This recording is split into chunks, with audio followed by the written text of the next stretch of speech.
Stock market की शुरुआत 17वीं शताब्दी में हुई थी, जब नीदरलैंड्स के एम्स्टर्डम में सबसे पहले स्टॉक एक्सचेंज की स्थापना की गई थी। इस समय व्यापारियों ने पहली बार शेयरों का कारोबार शुरू किया था। 2. भारत का पहला stock exchange Bombay stock exchange BSE है, जिसकी स्थापना 1875 में हुई थी। ये एशिया का सबसे पुराना स्टॉक एक्सचेंज भी है। 3. सेंसेक्स और निफ्टी भारत के 2 प्रमुख स्टॉक मार्केट इंडेक्स हैं। सेंसेक्स BSE के 30 प्रमुख कंपनियों का सूचकांक है, जबकि निफ्टी NSE के 50 प्रमुख कंपनियों का सूचकांक है। 4. ब्लैक फ्राइडे 1929 में अमेरिकी स्टॉक मार्केट का ब्लैक फ्राइडे कहे जाने वाले दिन भारी गिरावट आई थी। इसे महामंदी, ग्रेट डिप्रेशन की शुरुआत माना जाता है, जो लगभग 1 दशक तक चली। 5. वॉल स्ट्रीट न्यूयॉर्क सिटी में स्थित एक प्रमुख वित्तीय जिला है। इसे स्टॉक मार्केट का दिल कहा जाता है, क्योंकि यहाँ न्यूयॉर्क स्टॉक एक्सचेंज NYSE स्थित है, जो दुनिया का सबसे बड़ा स्टॉक एक्सचेंज है। 6. शेयर बाजार में जोखिम। स्टॉक मार्केट में निवेश करना उच्च जोखिम वाला होता है।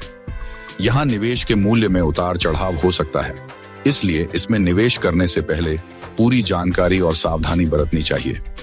7. बुल और बियर मार्केट। जब स्टॉक मार्केट में लगातार तेजी आती है तो उसे बुल मार्केट कहते हैं।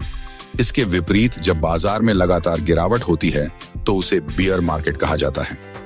8. शेयरों का मूल्य कंपनी के प्रदर्शन, उद्योग के विकास और वैश्विक आर्थिक स्थिति के आधार पर बदलता रहता है। इसे स्टॉक मार्केट में मार्केट कैपिटलाइजेशन कहते हैं। 9. डेरिवेटिव्स एक प्रकार का वित्तीय उपकरण होता है, जिसका मूल्य किसी अन्य परिसंपत्ति जैसे शेयर, बॉन्ड या कमोडिटी पर निर्भर करता है। इसमें फ्यूचर्स, ऑप्शंस आदि शामिल होते हैं। धन। म्यूचुअल फंड्स एक निवेश साधन है, जहां कई निवेशकों के पैसे को एकत्रित किया जाता है और विभिन्न शेयरों, बॉन्ड्स या अन्य परिसंपत्तियों में निवेश किया जाता है। ये छोटे निवेशकों के लिए अच्छा विकल्प हो सकता है। गैलन। IPO यानी इनिशियल पब्लिक ऑफरिंग वह प्रक्रिया है जिसमें कोई कंपनी पहली बार अपने शेयरों को आम जनता के लिए जारी करती है। यह कंपनी के लिए पूंजी जुटाने का एक महत्वपूर्ण तरीका होता है। FDI foreign direct investment FDI के माध्यम से विदेशी निवेशक किसी देश के स्टॉक मार्केट में निवेश करते हैं। यह निवेश किसी कंपनी के शेयरों या किसी अन्य वित्तीय साधन के रूप में हो सकता है। 13. High frequency trading HFT।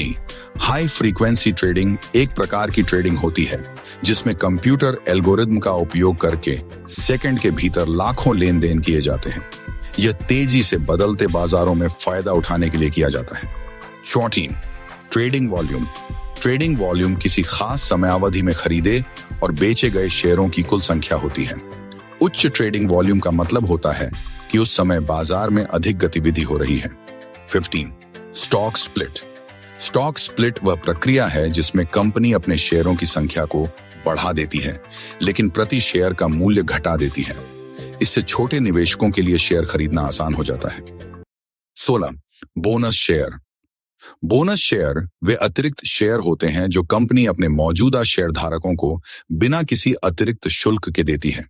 यह कंपनी के मुनाफे का हिस्सा होता है जिसे शेयर धारकों में वितरित किया जाता है। 17. क्रैश। स्टॉक मार्केट क्रैश वह स्थिति है जब बाजार में अचानक भारी गिरावट आती है।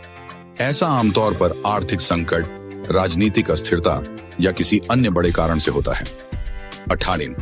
मार्केट सेंटिमेंट से तात्पर्य उस भावनात्मक स्थिति से है जिसमें निवेशक किसी समय विशेष में होते हैं। यह सकारात्मक, बुलिश या नकारात्मक, बियरिश हो सकता है और इसका बाजार पर गहरा प्रभाव पड़ता है। 19. निवेशक मनोविज्ञान। स्टॉक मार्केट में निवेशक के फैसले में भावनाएं जैसे डर, लालच और आशा बड़ा रोल अदा करती हैं।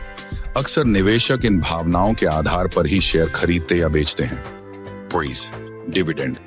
डिविडेंड वह राशि होती है जो कंपनी अपने शेयर धारकों को उनके निवेश पर लाभ के रूप में देती है।